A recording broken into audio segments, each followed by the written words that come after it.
Shalom, selamat pagi Bapak Ibu Saudara yang dikasihi Tuhan Yesus Kristus. Selamat kita berjumpa kembali dalam renungan pada pagi hari ini.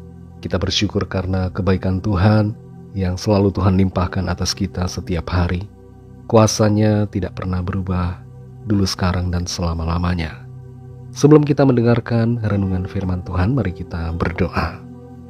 Bapa di sorga, Bapa dalam nama Tuhan Yesus Kristus, Tuhan kami yang selalu baik dan selalu menyertai kami, menguatkan kami bersyukur untuk kemurahan Tuhan. Kami kembali ada saat ini karena anugerah-Mu. Kami percaya Tuhan sediakan hal-hal baik buat kami. Saat ini kami mau mendengar kebenaran firman-Mu. Urapilah kami Tuhan supaya kami mengerti dan mentaati akan setiap kehendak-Mu.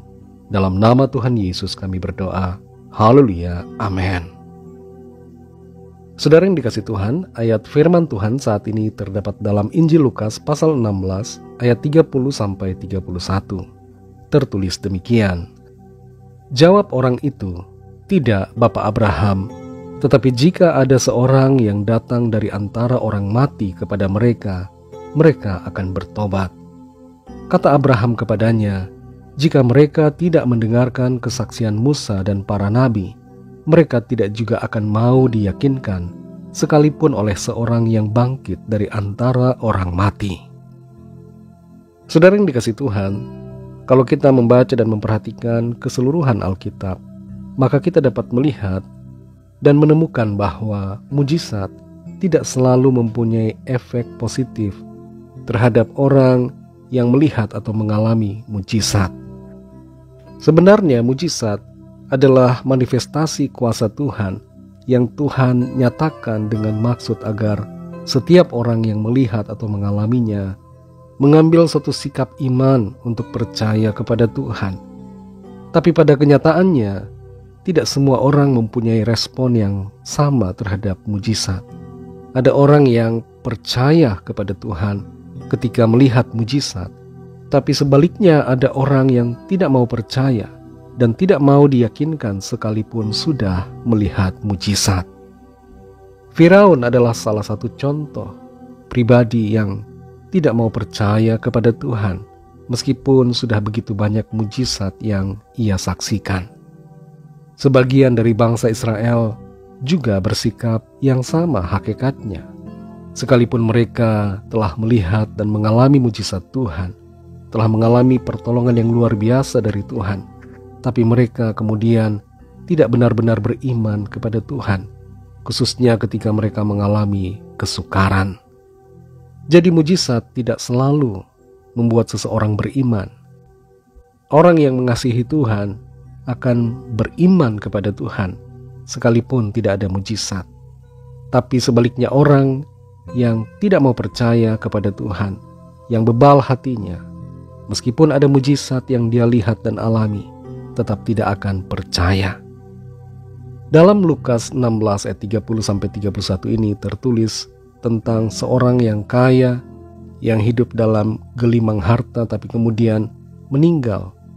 Ia kemudian masuk dalam tempat yang penuh siksaan. Dia masuk ke Hades, alam maut, yang hanya berisi penderitaan. Dan ketika itu dia meminta kepada Abraham yang dilihatnya ada jauh di seberang dari tempatnya berada. Abraham berada di suatu tempat yang kelihatannya indah, dan orang kaya ini meminta kepada Bapak Abraham untuk mengirimkan Lazarus yang miskin itu kembali ke bumi. Orang kaya ini meminta kepada Bapak Abraham agar Lazarus yang miskin itu bangkit kembali dan kemudian pergi kepada saudara-saudaranya yang belum bertobat. Tujuannya adalah supaya saudara-saudaranya itu bertobat, percaya. Dia yakin kalau ada orang yang mati kemudian bangkit kembali, maka saudara-saudaranya pasti akan percaya. Tapi Bapak Abraham di sini mengatakan, jika mereka tidak mendengarkan kesaksian Musa dan para nabi, mereka tidak juga akan mau diyakinkan, sekalipun oleh seorang yang bangkit dari antara orang mati. Orang yang hatinya sudah bebal, yang sudah keras hati dan tidak mau percaya Tuhan, apapun mujizat yang mungkin nampak atau terjadi, hatinya tetap akan keras dan tidak mau berubah. Umumnya inilah yang terjadi. Dan kita perlu menyadari akan realita ini. Iblis seringkali menuntut mujizat. Ketika iblis mencobai Tuhan Yesus, dia menuntut mujizat dari Tuhan. Dia katakan kepada Tuhan Yesus, ubah batu ini menjadi roti. Dan iblis juga meminta Tuhan Yesus melompat dari tempat yang tinggi untuk menunjukkan dan membuktikan apa yang dinyatakan firman Tuhan, bahwa malaikat-malaikat akan menopang dia. Iblis menuntut mujizat, tapi iblis memberontak terhadap Tuhan. Saudara yang dikasihi Tuhan, bagaimana karakter iman kita? Apakah iman kita semakin dikuatkan oleh mujizat? Dan apakah iman kita menjadi lemah ketika tidak ada mujizat? Apakah mujizat yang Tuhan nyatakan membuat kita percaya, atau sebaliknya menjadi tidak percaya? Kalau Tuhan izinkan mujizat terjadi dalam hidup kita, percayalah kepada Tuhan, jadilah kuat dalam iman. Tapi kalau tidak ada mujizat sekalipun, tetaplah percaya kepada Tuhan, dan setialah dalam iman sampai akhir. Biarlah iman kita bukan iman yang bergantung pada mujizat semata, tapi iman yang sungguh-sungguh berdasarkan pada kasih yang tulus kepada Tuhan. Mari kita berdoa. Terima kasih Tuhan Yesus, kami mengucap syukur Bapa untuk firman-Mu yang sudah kami dengar saat ini.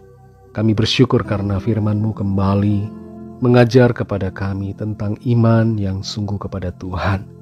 Bukan iman yang hanya bergantung pada mujizat semata, tapi iman yang sungguh-sungguh tulus lahir dari hati kami yang mengasihi Tuhan. Mampukan kami Tuhan untuk terus percaya, melangkah dalam iman yang sungguh, yang kuat dan teguh kepadamu. Pimpin kami Roh Kudus untuk selalu setia dan melangkah dalam kebenaran-Mu.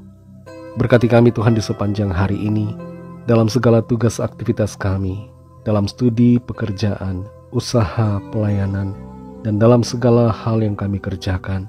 Sertailah kami dan jadikan kami berhasil serta berkemenangan. Kami berdoa membawa setiap pergumulan kami masing-masing. Yang sakit Tuhan sembuhkan, yang lemah Tuhan kuatkan, yang susah Tuhan hiburkan, yang putus asa Tuhan bangkitkan kembali semangat mereka, dan yang sedang dalam pergumulan Tuhan berikan jalan keluar yang ajaib. Kami percaya kami alami pertolongan dan mujizat Tuhan dalam hidup kami. Dalam nama Tuhan Yesus Kristus, Tuhan dan Juru Selamat kami sudah berdoa dan mengucap syukur. Haleluya. Mari sama-sama kita berdoa, doa Bapa kami. Bapa kami yang di sorga, dikuduskanlah nama-Mu, datanglah kerajaan-Mu, jadilah kehendak-Mu di bumi seperti di sorga.